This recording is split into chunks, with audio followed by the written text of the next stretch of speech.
ਤੇ ਇਸ ਕੁਰਬਾਨੀ ਦੀ ਕਿਤੇ ਮਿਸਾਲ ਨਹੀਂ ਮਿਲਦੀ ਦੁਨੀਆ 'ਚ ਤੇ ਲੋਕ ਨਤਮਸਤਕ ਹੋਣ ਆਉਂਦੇ ਨੇ।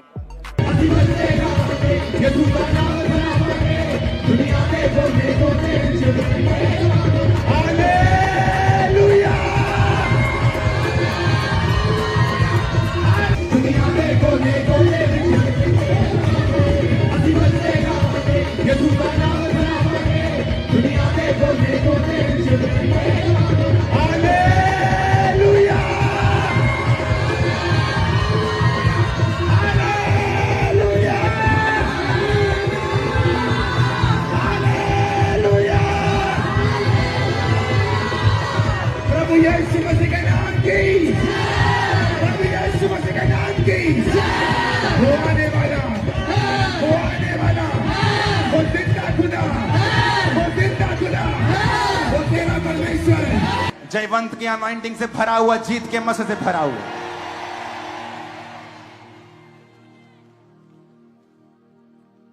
दो 2026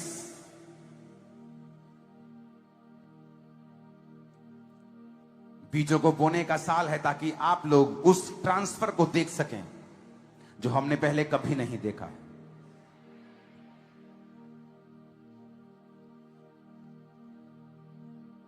अगर आप प्रभु के बड़े कामों को देखना चाहते हैं, रुकावट नहीं देखना चाहते हैं, तो परमेश्वर ने कहा 2026 में मेरे लोगों को बोल कि ये हर बात में मेरा थैंक्स किया करें और कुड़ ना किया करें। फिलिप्पियों 4 उसकी 6 आयत में लिखा है, किसी भी बात की चिंता ना करके परंतु हर एक बात में तुम्हारे निवेदन, यानी तुम्हारी जो प्रार्थनाएं हैं, रिक्वेस्ट हैं, प्रार्थना और विनती के द्वारा, यानी अपनी प्रेयर्स को, अपने निवेदनों को, अपनी चाहतों को, अपनी प्रार्थनाओं को विनती के साथ, कंप्लेंट के साथ नहीं, विनती, जिस तरह टीचर सिखाते हैं, I beg to say that, परमेश्वर के सामने उपस्थित किए जाएं। परमेश्वर ने कहा है जो लोग बड़े काम देखना चाहते हैं वो 2026 में थैंक्स गिविंग की प्रार्थनाएं करें, ज्यादा से ज्यादा धन्यवाद प्रभु को दें। पौलुस और सिलास जब जेल में थे तो लिखा उन्होंने प्रभु का थैंक्स किया और वर्शिप की और जेल टूट गई। यूहन्ना बपतिस्मा दाता ने उसी जेल में परमेश्वर को कर्स किया और शक किया और इतना बड़ा परमेश्वर का दास मारा गया और वही पौलुस और सिलास छुड़ाए गए। भजन संहिता 100 उसकी 4 में लिखा है, उसके फाटकों से धन्यवाद और उसके आंगनों में स्तुति करते हुए प्रवेश करें। उसका धन्यवाद करेंगे, उसके नाम को धन्य कहें। तो आज एक नियम बना ले कि जब भी आप प्रभु की प्रेजेंस में, चाहे आप जितने मर्जी दुखी हों, सबसे पहले उसका थैंक्स करें और आप देखेंगे प्रभु का आत्मा ज्यादा काम करेगा। पहला दूसरा कुरिन्थियों 9 उसकी 6 में लिखा है, परंतु बात यह है जो थोड़ा बोता है वो थोड़ा काटेगा और जो बहुत बोता है वो बहुत काटेगा। आप इंसल्ट बोएंगे, इंसल्ट काटेंगे। आप हेल्प बोएंगे, हेल्प काटेंगे। आप टाइम बोएंगे, टाइम काटेंगे। आप पैसों को बोएंगे, पैसों को काटेंगे, परमेश्वर ने कहा।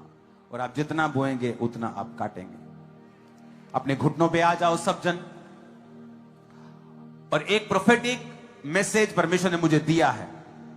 सबसे पहले अपने दोनों हाथों को उस ऑयल से अभिषेक करें।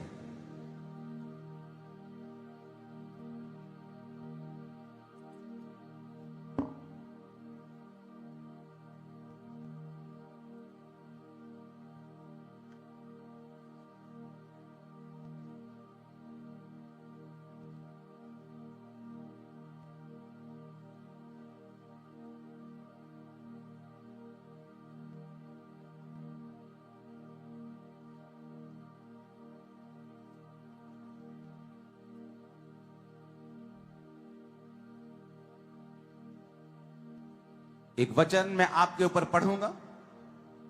इस वचन का पढ़ना बहुत इंपॉर्टेंट है। और उससे पहले, इस वचन से पहले मैं आपको एक बात बताना चाहता हूं जो परमेश्वर ने मुझसे कही है। परमेश्वर ने मुझसे कहा है कि वो अपने लोगों को, जो मसीही लोग हैं,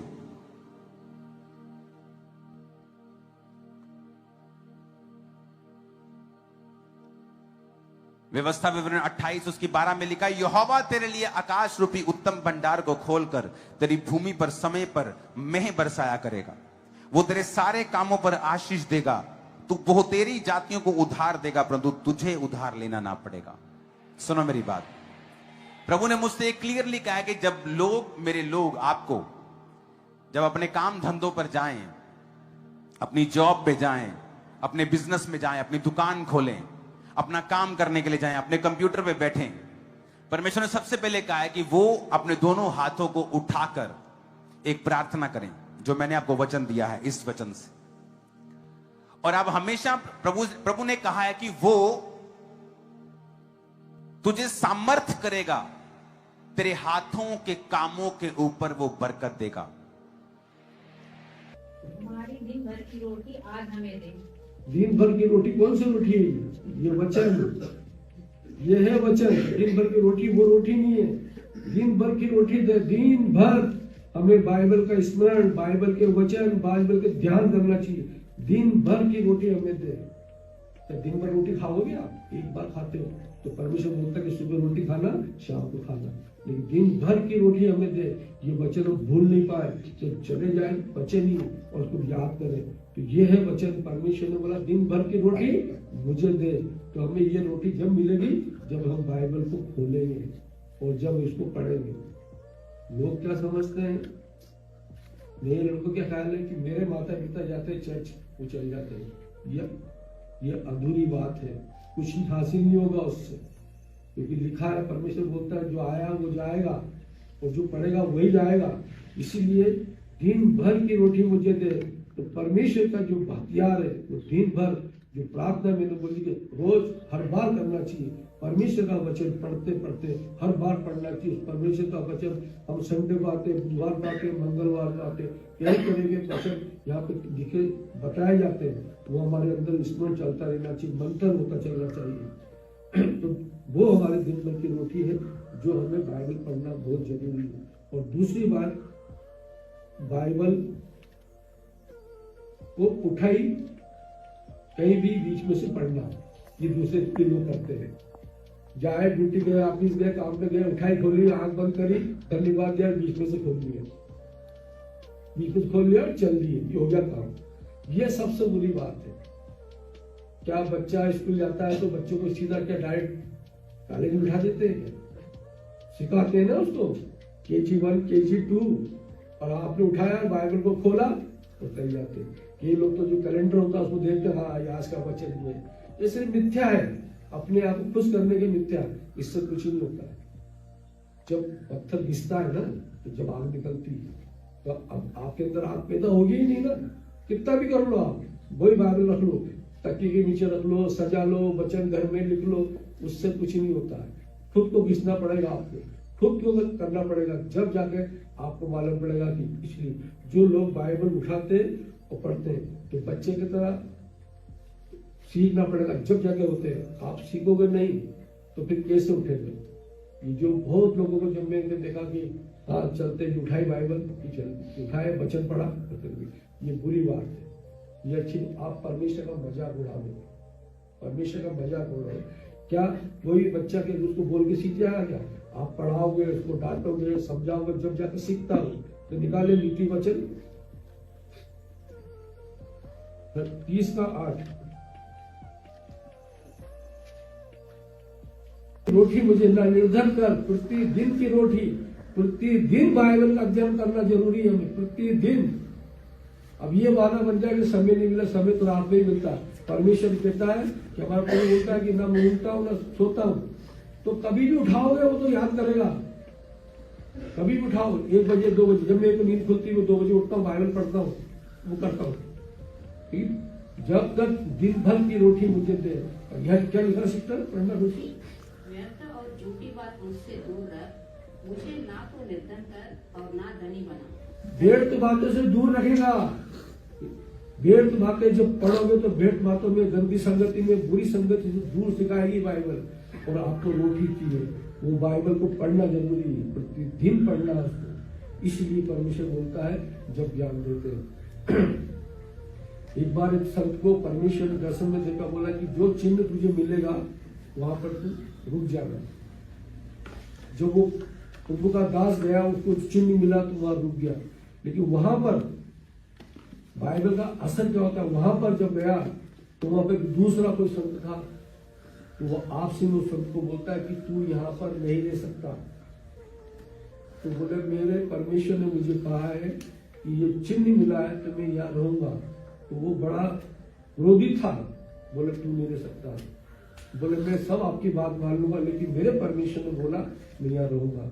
तो वो क्रोध में श्राप देता है उसको कि तू यहाँ रहेगा तो यहाँ सांप और बिच्छू पैदा होंगे, सांप और बिच्छू पैदा होंगे। उसने जो प्रभु का दास था, जो बाइबल पढ़ते नम्रता सीखी, उसने हाथ जोड़ के बोला कि आपका ये वचन यहाँ पे पूरा हो।